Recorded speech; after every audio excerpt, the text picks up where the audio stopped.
The great and talented Isabel Gonzalez is here from CBS Sports to talk about all things women's basketball, which is, of course, what we love to do. Coco Gauff, Sabrina Ionescu, combination, crossovers, where we're going to start. Locked on Women's Basketball starts now.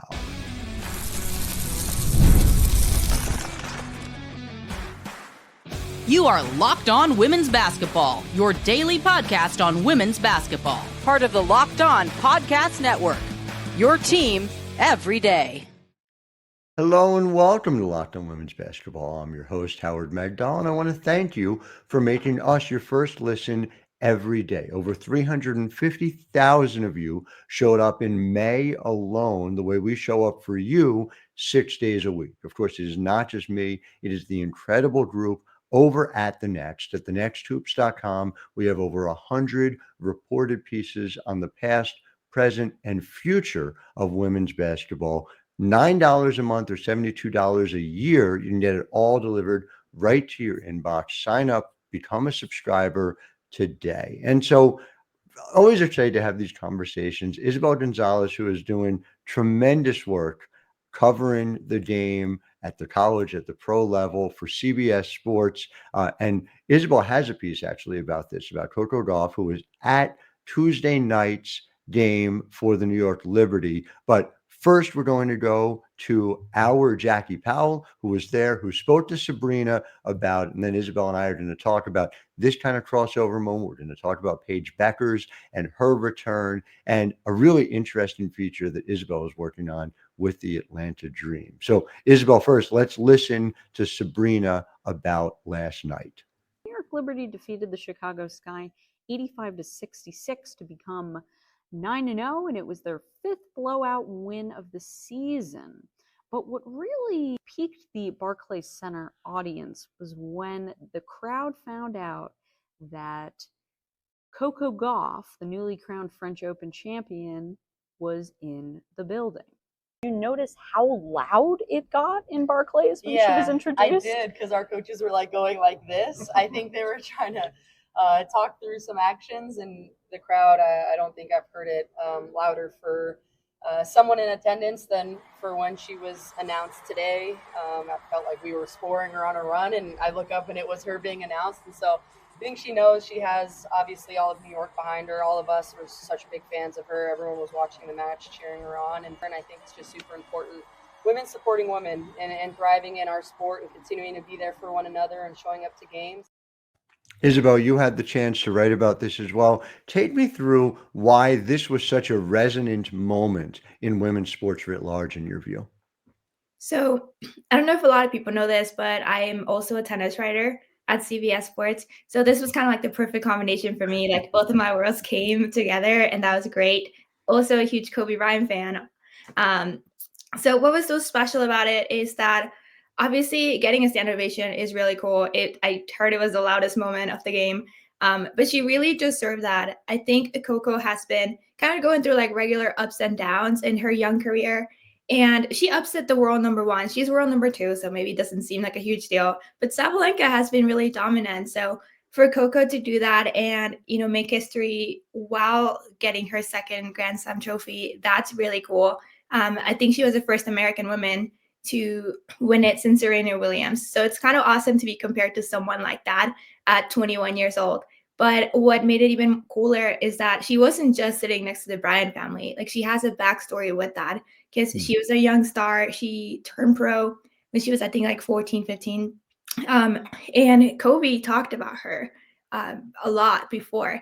And he was a tennis fan. He didn't get to go to a lot of tennis matches, but eventually he made it to one. And that was when Coco was 15. So he was asked about it. He was like, hey, what do you think about her?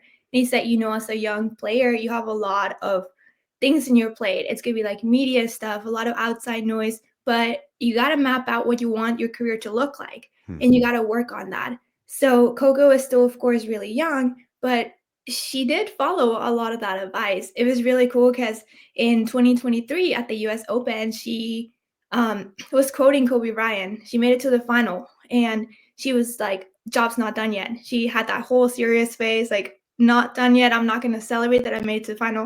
And then she ended up winning that one against Sabalenka, actually. So that influence is there, and it's really cool when, like, obviously there's basketball, there's tennis, but at the end of the day, top athletes kind of share that same mentality. And it's so cool that she was inspired by Kobe and she's still kind of, she doesn't play basketball, but it's still like that legacy of that mentality. And it's fun that she got to be with the family. For those just joining us, you're listening to Locked On Women's Tennis with me and Isabel Gonzalez. I love this honestly, and I love the crossover, not just for you, but bigger picture, just the fact that we are talking about a women's sports landscape where there is connectivity. Where what Kobe did and his influence, which is still talked about, felt, thought about in women's basketball, something that Sabrina talks about on a regular basis, obviously infiltrates what's being done on the women's tennis side. And yes, actually, over at the Nine, our Joey Dillon this week wrote about the fact that, beating Sabalenka at this moment when she has been so dominant, not just women's tennis in general, but specifically at the French Open, feels like an omen for what might be ahead. With Wimbledon coming in just a few weeks, what do you think it allows the WNBA to serve as in terms of a way for people to see women's tennis writ large? Because again, we talk all the time, and there's a big believer of this, of the amplifier effect from one women's sport to the next women's sport. This isn't a question of men's sports amplifying women's sports, but this is a women's sport that is popular, i.e. Barclays Center and the New York Liberty, amplifying another one. What does that tell us about the way in which the landscape has changed and grown?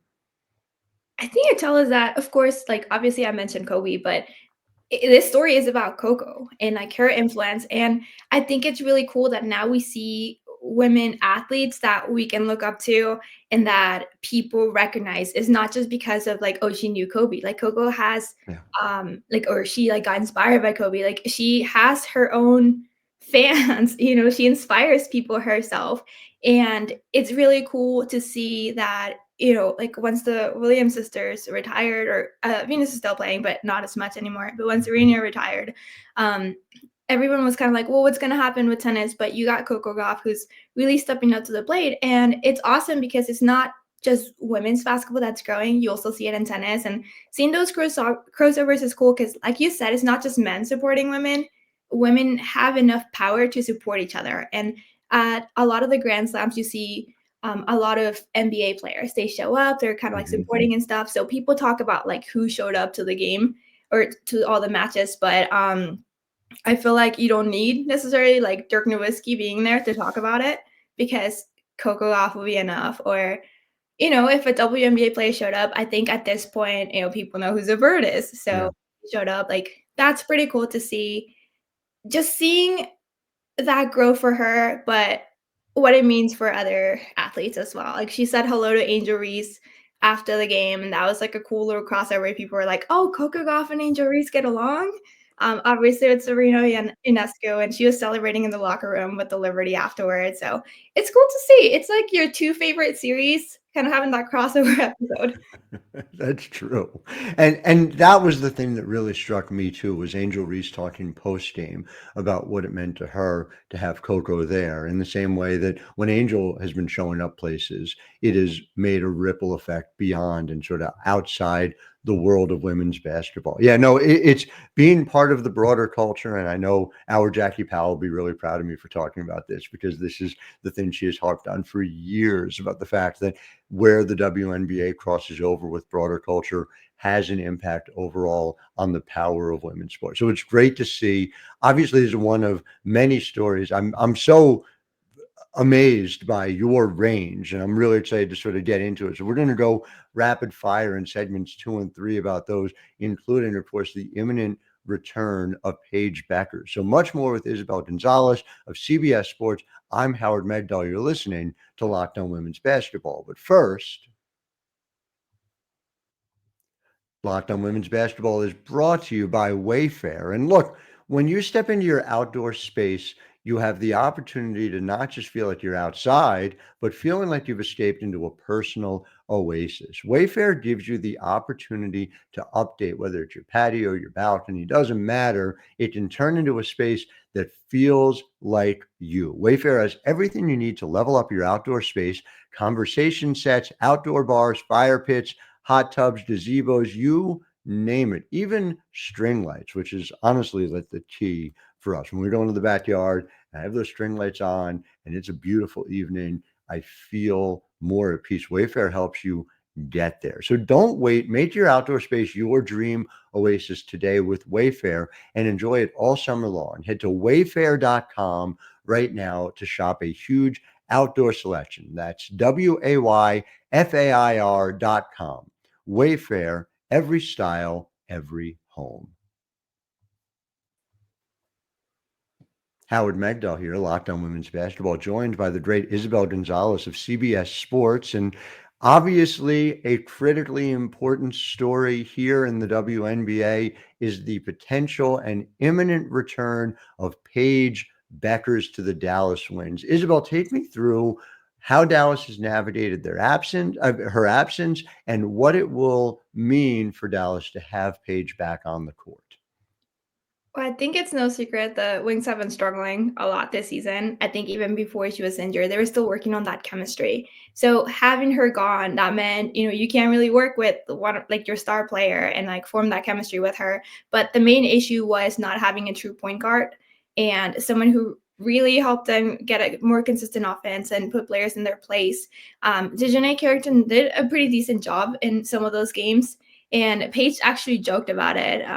I think yesterday when she had a press conference with Dejanay, and she kind of said, yeah, like overall, I gave her some good feedback. Like it was mostly good. I did give her some pointers, but she didn't share those, of course, like some of the some of that criticism. But I think that was the main thing. Like you didn't have that player who could really direct the orchestra, I guess. Having her back will be good, obviously, because of that. But also, I think they need her offense. And even at UConn, the main thing for Paige is that she was never like a super flashy player like Caitlin Clark. She did her own thing. She's really good if you really watch her closely, but she's not super flashy. What she does is she does a lot of passing, like really great passes, and helps her teammates get in the correct spots and just makes them better overall. A lot of the things she does, I think, get missed because they don't really show up on the box score. So I think with the Wings, once they get that chemistry going, that's really going to benefit them because she does a lot of the little things that don't show up. And you've had the opportunity also, you wrote about Azzi Fudd, who is no stranger to Paige's game, talking about what she does best. I know you also cover the college side. You lose a player like Paige Bueckers, obviously, it's hard to overcome. UConn has a ridiculous amount of talent and has added additional talent through the transfer portal. But do you think that that transition is going to be tougher for the post-Paige UConn Huskies than maybe some people think? That's the thing. Like you said, UConn usually has a lot of talent. So for UConn, I don't know how, like it will be a transition, of course. But if you look at the final game of Paige Bueckers' career, and I actually wrote about this, I did a whole feature on just like her last day there and just her emotions and stuff. I know she didn't go for like a 40-point game or anything, but in a way, that was the perfect way to end her career because it was kind of like passing the torch. Azzi Fudd and Sarah Strong, it was funny to watch them in press conferences because they are really good players, but they were really shy. And Paige was obviously the leader. They would just look at her and not want to answer a lot of questions. They would just giggle about it. But now they can't do that anymore, Right. And it's not just going to be answering questions during a press conference. It's going to be stepping up during games. And I think everybody knows Azzi is super talented. Her shot is just so beautiful. Sarah Strong, there's no question. She is the future of UConn's in great hands with her. No So doubt. it was cool to see that those two were the ones who really stepped up to help Paige Bueckers win a national championship on her last day. So yeah, it will be a transition because Paige has been a huge part of the program, and even just her personality, she's really good at lifting her teammates up when they're down and just keeping everything light in the locker room. But overall, I don't feel like they're going to struggle too much because Azzi has experience. Sarah plays like she has so many years of experience, so they'll be fine. what Sarah has done as a freshman, and yes, you're right, from a press conference perspective, the comp for Sarah Strong is Calvin Coolidge, but from a player perspective, you were talking about somebody capable of doing more as a freshman big than any UConn player we've seen since Brianna Stewart. And so that is a very significant thing to watch her development over these next 3 years. Between that and South Carolina with Tania Latson, it's going to be a fantastic college season. But before we get there, like you said, Dallas, who has been struggling, off to this difficult start with Paige in and out of the lineup, what's the ceiling for the Dallas Wings in 2025 at this point, even with Paige? See, that's a tough question because I had a lot of, I don't know, I was hoping things would go pretty well because obviously everybody was excited to watch Arika and Paige play together. Right. I was super high on Arika last season, and knowing Paige was potentially coming here, it was going to be so fun to watch. The thing is, you can think about an idea, but once it's materializing, it might not look quite the same, or it might need some time to develop. And obviously, they haven't quite reached that potential. I think them together could make the Dallas Wings one of the most dangerous teams offensively in the league. But I don't know if it'll happen this season, to be honest, because Arika is great. The thing is, she was never like a super incredibly productive player. She had a lot of like volume when it came to her shots, but Paige is more of like she'll take less shots, but she'll be really productive with them. And you have to combine those two players. And Arika having the ball less, that kind of like affects her game a little bit. And she has to learn to play in kind of make her team better and create opportunities when she doesn't have the ball in her hands, which is not that easy to do when you've been kind of carrying this team for a while. So it's, both of those personalities combined. And if you remember like Paige at UConn, like she was never one to really just try to take over games. If anything, I'm sure like Gino was always like, be a little more aggressive, take more shots.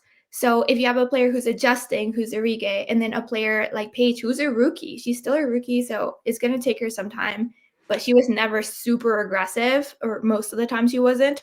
So you got to get her out of her shell. And, once they kind of figure it out, I think they'll be really good. I don't know if they'll make the playoffs, but I think we can see, or we will potentially see by the end of the season, an improvement and kind of look more at the future for them. I agree with you. I also think, by the way, it's overstated. There's a lot of chatter about, Arike and Paige are not functioning well together. So I went and broke down the numbers, and stats.wnba.com is a beautiful place for this. There are 13 two-player combinations on the Dallas Wings who have played at least 100 minutes so far this year. Arike and Paige are one of those 13. They played 168 minutes together. Their offensive net rating together is 104.8. Really solid. Really solid. In fact, of those 13 combinations, they have the best net rating on the offensive end. The downside to it, 107.9 defensive rating. I mean, just an absolute sieve of offense allowed, and not just by them and those two players in combination, but Dallas as a whole.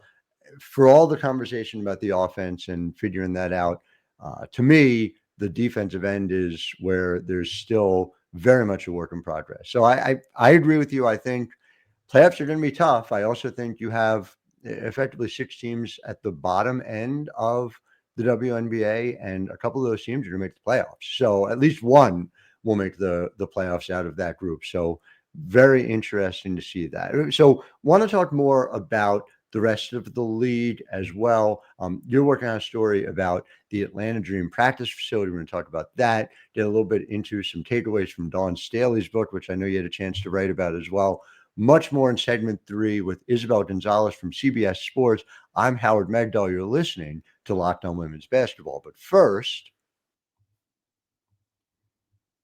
Locked On Women's Basketball is brought to you by Game Time. And other than the WNBA playoffs, there's nothing quite like the NBA playoffs. NBA, for those who may not know, it's a league, a professional basketball league, but for men. Men are now getting the chance to do that too. And so Game Time allows you to check out this NBA playoffs are now in the finals, as I understand it, with killer last-minute deals, panoramic seat views, and no surprise fees. Game Time offers you the opportunity to do everything like zone deals, which are offering up to 60% off in great sections. When my daughter wants to go to a WNBA game on a day off, she has the chance to not just pick where we're sitting, but to pick the exact seat view before we buy. No surprises, and I can make sure that Juliet approves of precisely where it is we're going to go watch the game. And with the Game Time guarantee, you know you're getting the best deal. If you find a better price in the same row and section, they'll credit you 110% of the difference. So take the guesswork out of buying tickets with Game Time. Download the Game Time app, create an account, and use code LOCKEDONNBA for $20 off your first purchase. Terms apply. Again, create an account and redeem code LOCKEDONNBA for $20 off. Download the Game Time app today. Last minute tickets, lowest price guaranteed. Howard Megdal, Locked On Women's Basketball, back here with Isabel Gonzalez of CBS Sports. Did Kobe play in that league in the did I have it right? The NBA? Is that right?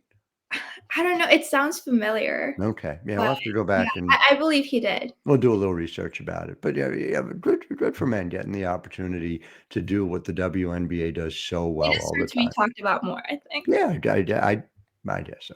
So we're back here talking segment 3, and the Atlanta Dream are currently at work on a practice facility. Do I have that right? Take me through sort of what reporting you have so far, and let the people know what's coming.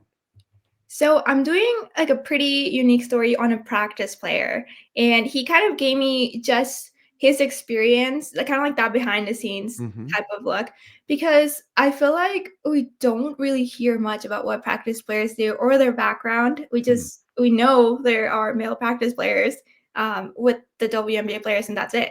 Right. But talking to him, it was really cool to see that a lot of them have some experience with like G League or overseas. And they have side jobs, it could be anything really. Some of them do work for the NBA or the G League, and a lot of them are just kind of like connected. But at the same time, there is this guy who he has done his name is Isaiah Ifoji, and he did some G League tryouts, like he's done some of that. But he actually used to play football, I think like in high school and stuff. But for him, he's kind of in this journey of playing, but at the same time going in media. And he does a lot of women's basketball stuff. I thought it was kind of cool, that crossover where like you're chasing that G League, NBA dream while also wanting to lift women's sports. And I remember like watching some of his clips from like his own podcast and stuff. And I thought, perfect person to interview. So I love that. At first, it's intimidating to get there because, as someone who does G League tryouts, you know kind of what to expect there. You've been around the guys for a while, but then you show up to a WNBA practice and you get cooked, like absolutely cooked. So then you're nervous. You're like, should I be here? Like obviously. Who is he usually covering when he's an Atlanta Dream practice player? He mostly works with post players. So like Brianna Jones is like one of the main ones. Yeah, I mean that's not a hard assignment at all. Gee, let's start Bree Jones and Brittany Griner when you go cover. I asked him about that because he's one of the taller players, one of the taller practice players. So I was like, what about BG? Because if you're one of the tallest ones, like I'm sure you get to be here a lot. And he said like not so much her, but he has faced her, like, they kind of switch and he ends up with her. Right. And he was like, yeah, absolutely cooked by BG. And it's intimidating, but at the same time, he tells his friends, like, it's a full circle moment because when he was in middle school, she was a Baylor, and he would watch her, and he's like, wow, and now here I am practicing with her. And when you talk to him, he's, like, very personable and really, like, easy to talk to.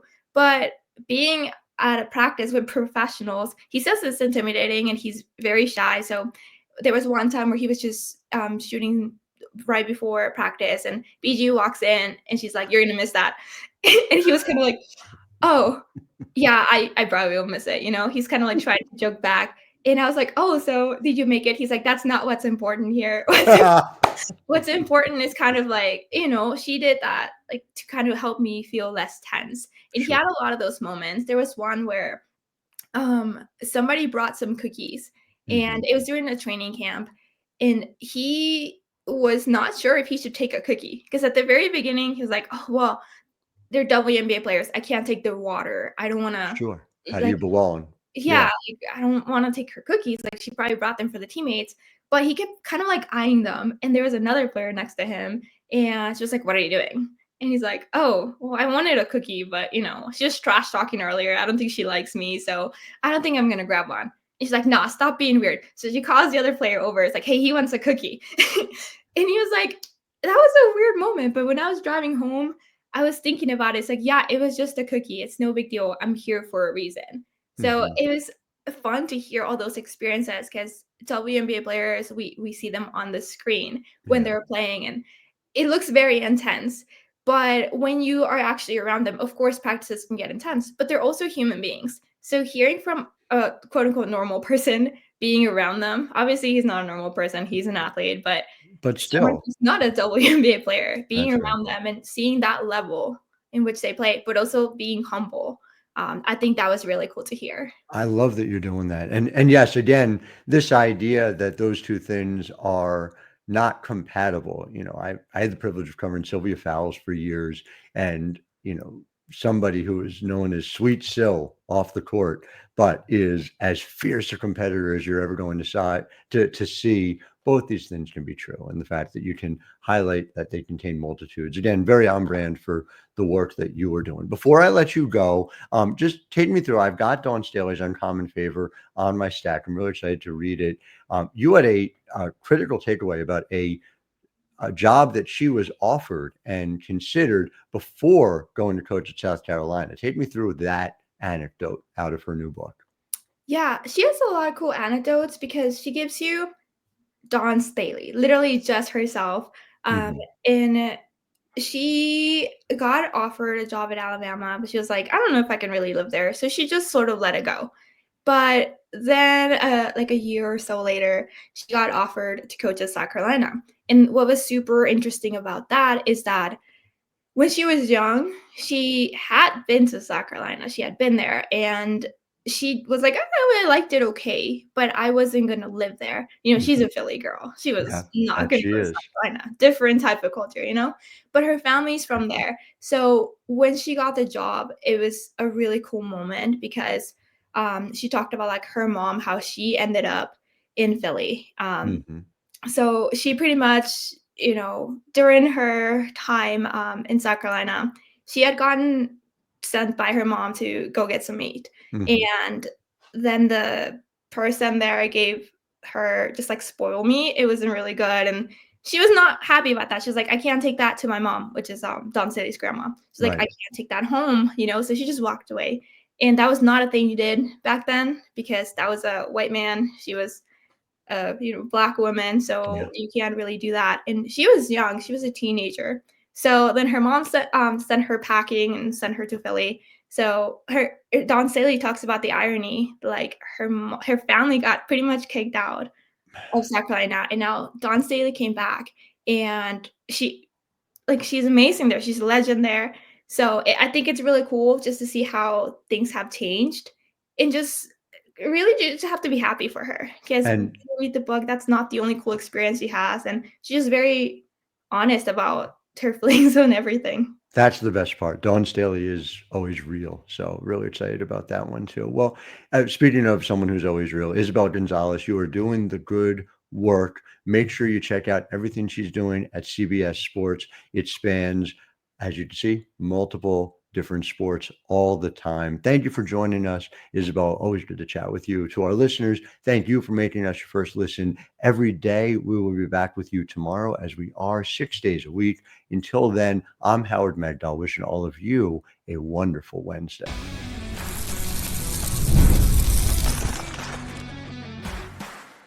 You are Locked On Women's Basketball, your daily podcast on women's basketball. Part of the Locked On Podcast Network. Your team every day.